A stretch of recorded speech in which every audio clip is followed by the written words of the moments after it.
Section 1. You will hear a woman inquiring about a job vacancy. First, you have some time to look at questions 1 to 4.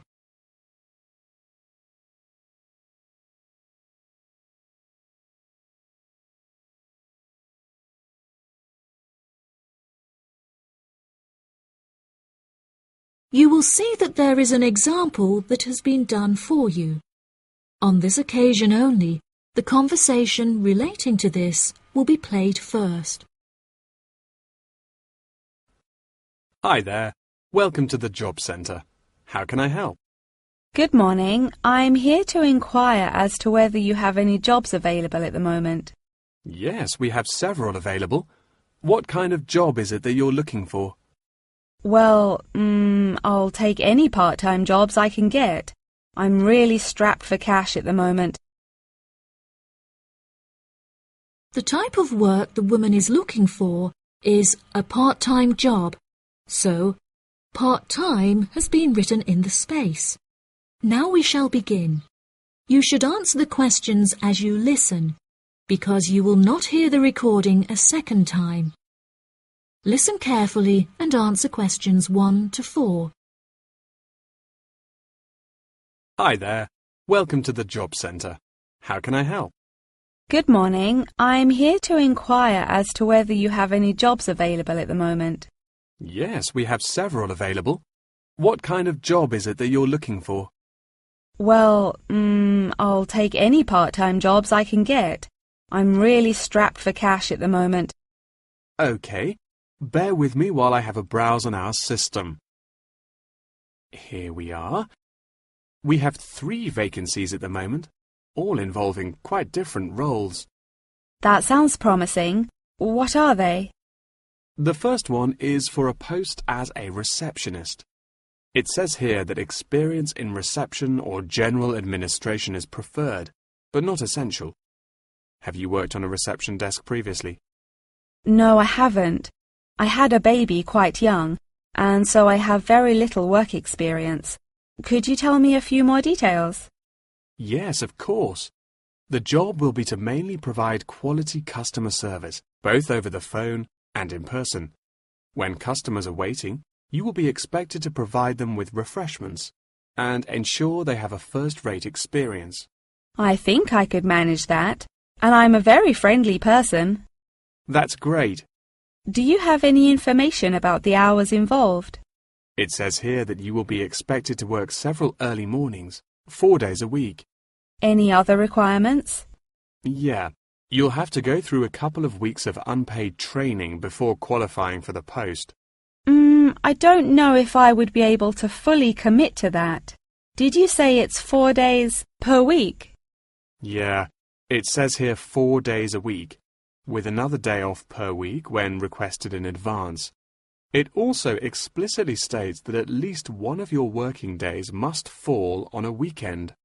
I'll have to think about that and talk to my babysitter. Before you hear the rest of the conversation, you have some time to look at questions 5 to 10.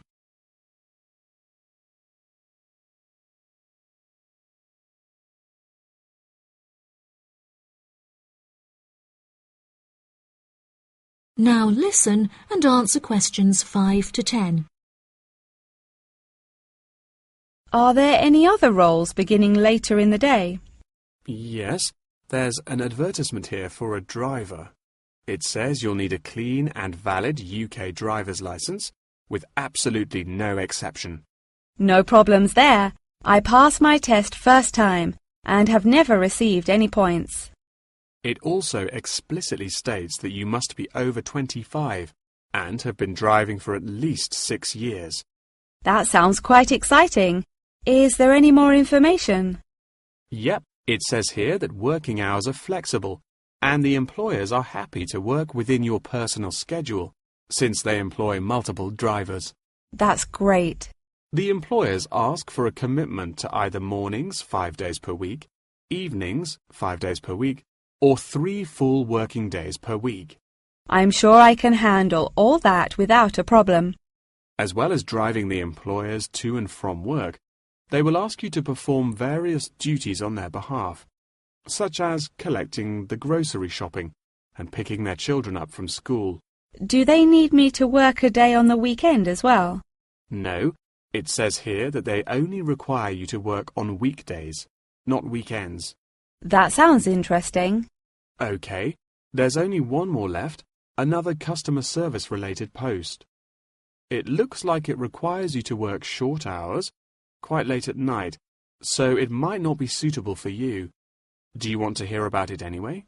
Yeah, can't do any harm. OK, so it's a post for a cashier in a cinema in the centre of town. I'm sure you've been to the cinema a few times, so you can guess what kind of role it would be. They're quite short and late shifts, between 5:30 and 10:30 most nights, with slightly longer shifts on Friday and Saturday nights. Can you tell me what the job involves? Yes, sure. It says that you'll be required to sell and dispense tickets and provide refreshments. Also, they ask that you be quick on the computers, since you'll also need to take bookings over the phone, but you'll receive basic training for that. Do they need me to work weekdays as well? Well, it says here that if you request at least a fortnight in advance, they will grant you a day off on Mondays, but never on a weekend. I'll think it over and let you know later. Thanks for all your help. That is the end of section 1. You now have half a minute to check your answers.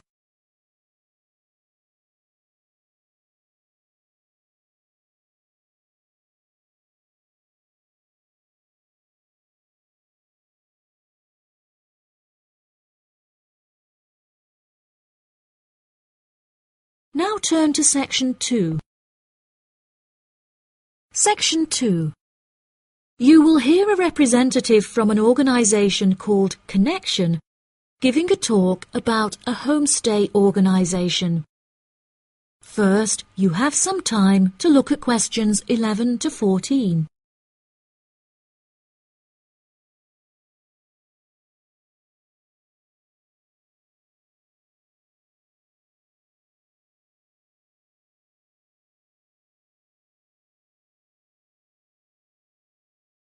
Now listen carefully and answer questions 11 to 14.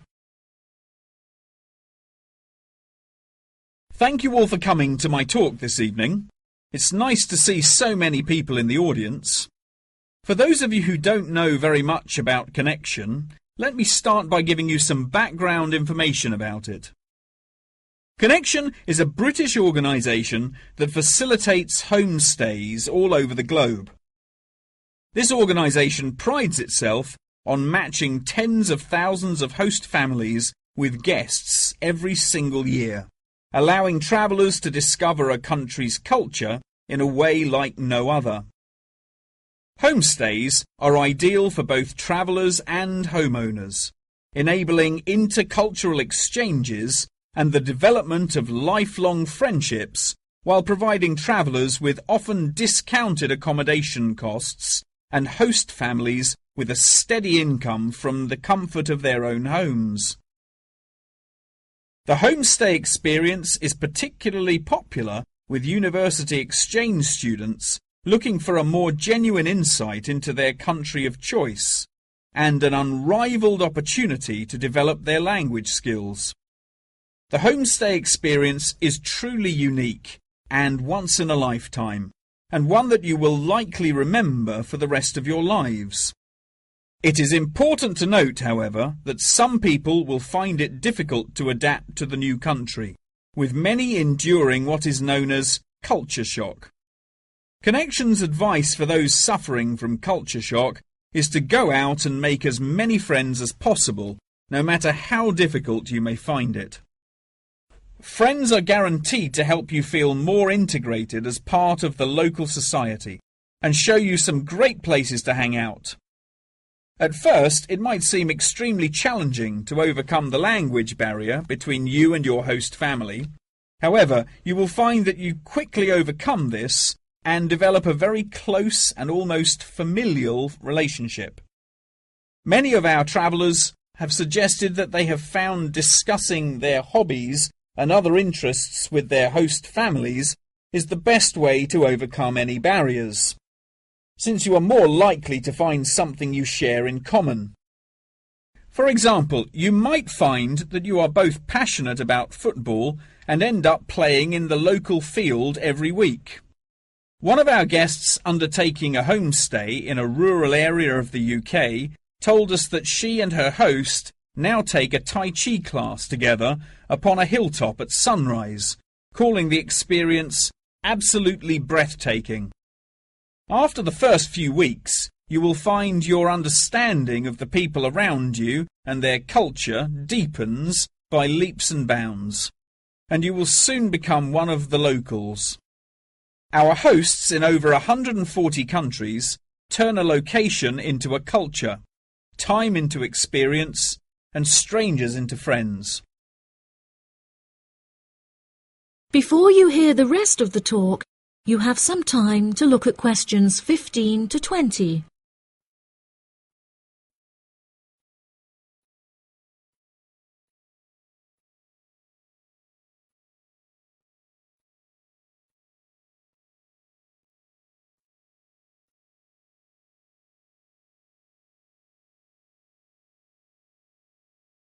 Now listen and answer questions 15 to 20. So how can you find out about applying for a homestay? The best way would be to visit Connection's website, www.connection.com, and contact one of their friendly advisors for more information. Once you have confirmed your interest in the service, we would strongly advise that you remain in close contact with the registration office, which will send you several emails keeping you up to date with potential matches in your country of choice. Once registered, Connection will require you to send various documents and will act as an intermediary between you and the host family prior to final confirmation and payment. During this stage, Connection will ask you to provide 2 photos, one for the host family and the other for our own records. Please ensure that you sign the back of each photo. Due to the nature of the service Connection provides, security is an absolute must, and they will ask you to send in photocopies of your passport, birth certificate, and a bank statement as confirmation of your identity. On receipt of these documents, the official process will begin and your bank account will be debited for the initial deposit of £200. If you haven't received any acknowledgement confirming receipt of these documents from us within 7 working days, please contact the main office. As I mentioned before, due to the nature of the organisation, Connection operates a meticulous screening process, and all applicants will undergo an interview in our head office in London, with exceptions made in extreme circumstances. After your interview, it may take us several weeks to carry out the decision process, so please be patient with us. If you would like a fast-track service, please indicate this on your application, and we will notify you of the additional charges. Finally, once we have come to a result about your application, you will receive a decision in the post. If you do not receive an offer of placement, we will refund your deposit within 7 working days. That is the end of section 2. You now have half a minute to check your answers.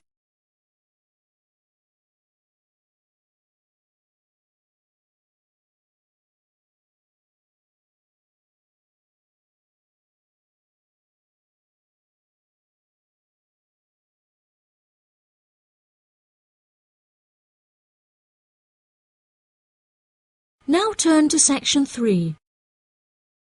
Section 3. You will hear a conversation between 2 students and their professor discussing an essay. First, you have some time to look at questions 21 to 26.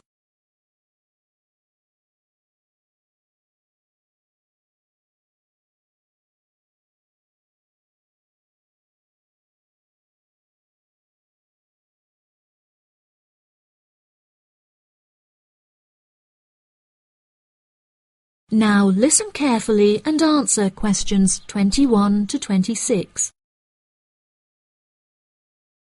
For next week, I'd like you to undertake a piece of research in preparation for writing your final essay. In order to gain top marks, you must include a range of primary, secondary, and tertiary sources. Are there any questions? Yes, Professor, I have a question. We haven't yet covered how to undertake this sort of research in much depth, and I'm a little unsure of what you want us to do.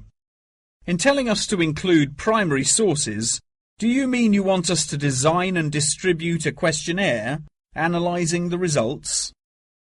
You could design a questionnaire, but you'll soon find that distributing a questionnaire on such a large scale is somewhat troublesome. We couldn't possibly expect you to do it effectively as an individual university student without the necessary resources. No, ideally, I would like you to form 1 or 2 focus groups and interview them. This will provide you with a more qualitative approach. If your strengths lie in mathematics, please by all means take a more quantitative approach, but this will be more strenuous and time-consuming and isn't entirely necessary for the purpose of this study. Professor, you haven't told us what our project is about. Do we get to choose our own topic based on the previous study? No, I'm afraid not. This will be a strictly Australian study. However, you can choose which angle you'd like to take, so long as it remains within the realm of anthropology. Does anyone have any questions specifically about the formation of the focus groups? I'd had several emails about this, and I'd like to address it now. My study is related to growing up in Australia and the question of nature versus nurture. I've gathered more than 200 school children who would be happy to participate in a focus group. Do you think we'll need to include that many participants in a focus group? Blimey, Douglas, well done for finding that many willing children. But you definitely don't need that many for the study you're going to undertake. I'd say you need no more than 5 children per group, and no more than 3 groups, so 15 children altogether. You definitely need to control the group size in order to generate a meaningful dialogue. OK, if it's useful, I'll try and do it. I appreciate your enthusiasm for the project, but there are plenty of different ways to gather data. And I'm sure that if you look hard enough, you'll find someone who has conducted almost the exact same research in the past. My advice for you is don't be too ambitious and try to include as much information about various people or sectors. For those who haven't ever collected original data before, what do you suggest we do? I would suggest that you read accounts from other people who have undertaken such research to see what advice they can give. I would also encourage you to read Chapter 8 in the course textbook, which should give you a good introduction to collecting data. Moreover, you should try to practice using the data table provided in your course handbook. By now, you should have read at least 6 or 7 books giving quite detailed instruction on how to go about collecting data. Professor, I don't know about everyone else, but I'm having trouble reading the books. I had a really big assignment for another course, and I've been spending all my time on that. Jane, have you read all the books the professor mentioned? Well, my trouble is getting hold of the books. I've been to the library several times, but all the books are out. Sounds like you should have started borrowing books a bit earlier. Yes, I should have. But I got several ones from my friend a couple of days ago. I just skimmed through them and don't remember a lot of the information. Before you hear the rest of the conversation, you have some time to look at questions 27 to 30.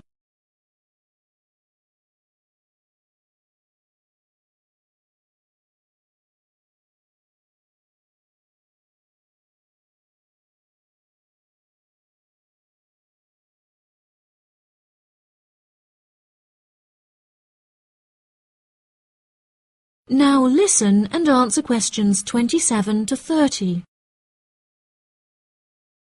But now let's look at these things. We'll need to start thinking about which ones we'll definitely want to do for the project. OK, the first one here is the final report. If you like, we can work together on the research and data collection side of the project and doing the final write-up. Cool, that sounds good. I'm not sure how much I'd be able to contribute considering I haven't had a chance to read the course material, but I should be able to prepare some sheets and a list of questions that can be used during the focus group sessions. That sounds appropriate. I think so too. Do you think we'll need to write a letter to send to the participants, telling them the time and place for the interviews? Positive. I can take care of that. Well, that's great. I should also include a document for them to sign saying that they're happy to be voice recorded. Oh yes, of course, I forgot about the transcript. That'll likely be a big job, so let's do half each. I'll do one of the groups and you can do the other, OK? Sounds like a plan. That is the end of section 3. You now have half a minute to check your answers.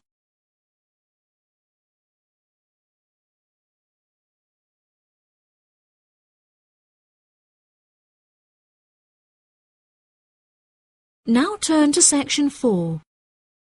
Section 4. You will hear a talk on the research of the graphical symbol. First, you have some time to look at questions 31 to 40.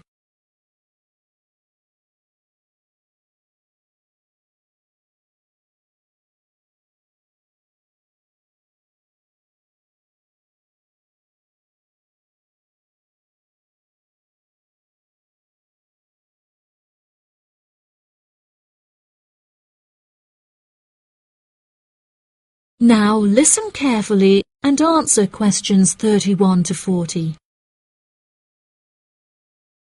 Good morning, everyone. Today I'm going to talk about the graphical symbol. A graphic symbol is a written symbol that is used to represent speech, such as those used in the Greek alphabet. The term graphic symbol encompasses anything from the logographs used in Egyptian hieroglyphic writing to ancient Chinese pictograms. Early symbols were based on pictographs and ideograms before they were developed into logographic writing systems. These systems are still in use in some non-literate cultures in Africa, the Americas, and Oceania. Indeed, elements of pictography are still found in modern Chinese characters, and it is often an interesting exercise to trace the origins of some Chinese characters. Pictographs remain in common commercial use today as signs, instructions, or statistical diagrams. Road signs and public toilet signs, and even flat pack assembly instructions utilizing pictures, are considered pictographic. Ancient graphic writing systems provide researchers with a wealth of knowledge about past civilizations. In 1799, one of the most important historical discoveries was made by accident when members of Napoleon's expedition to Egypt found a stone in Rosetta that exhibited 3 different scripts. The stone, now known as the Rosetta Stone, was studied in significant depth by scholars and was first deciphered by Frenchman Jean-François Champollion in 1822. He was able to correctly determine the phonetic values of the symbols, and later research has confirmed his findings. In many of these symbols, lines are used to portray a multitude of meanings, and knowledge and understanding of these lines holds the key to comprehension of graphic writing systems. A key moment in the history of communication was the invention of the camera obscura, or camera. Although the concept can be traced back to the 5th century BC Chinese philosopher Mo Ti, the first photographic image was ultimately created in 1826 by Joseph Nicéphore Nicéph. Photography, as it was later known, enables researchers to piece together and better understand history. Today, photography forms a huge part of everyday life, and most publications contain a vast number of photographs. Photography is used in advertising and is now becoming a way to increase awareness of existing world issues. For example, animal welfare charities are increasingly using photography to advertise animals that are at high risk of endangerment. Charity workers are sometimes flown to far-flung locations to document the suffering endured by high-risk animals in an attempt to raise human awareness of their consumption activities and how they impact others. One recent high-profile campaign was undertaken by attaching a camera to the foot of a bird in order to obtain photographs of the animals in their natural habitats and understand how often they come into contact with human waste. A soon-to-be-released documentary about the suffering of animals on Midway Island shows the full extent to which human consumption is harming animals thousands of miles away from us.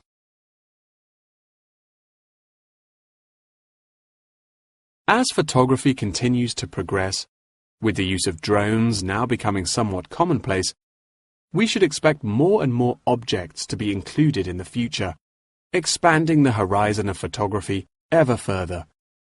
Indeed, the downward pressure on traditional media prices means that media companies are being forced to get creative on how to make a profit.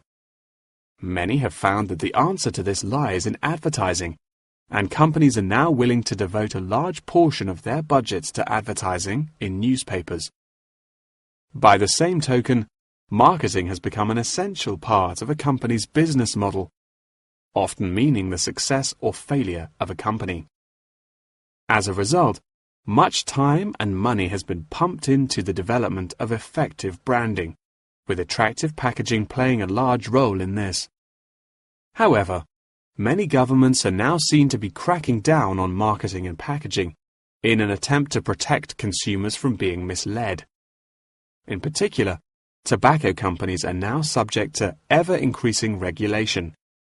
For example, in the United Kingdom, legislation is soon to pass preventing any form of branding or differentiation on cigarette packaging in efforts to curb the harmful effects of smoking. Finally, one must not forget the fundamental role that graphic writing systems have had to play in mathematics. Graphs, icons, and diagrams often form the very basis of these branches of academia. Indeed, one needs to look no further than chemistry's periodic table to see a perfect example of graphic writing systems in use today. That is the end of section 4. You now have half a minute to check your answers.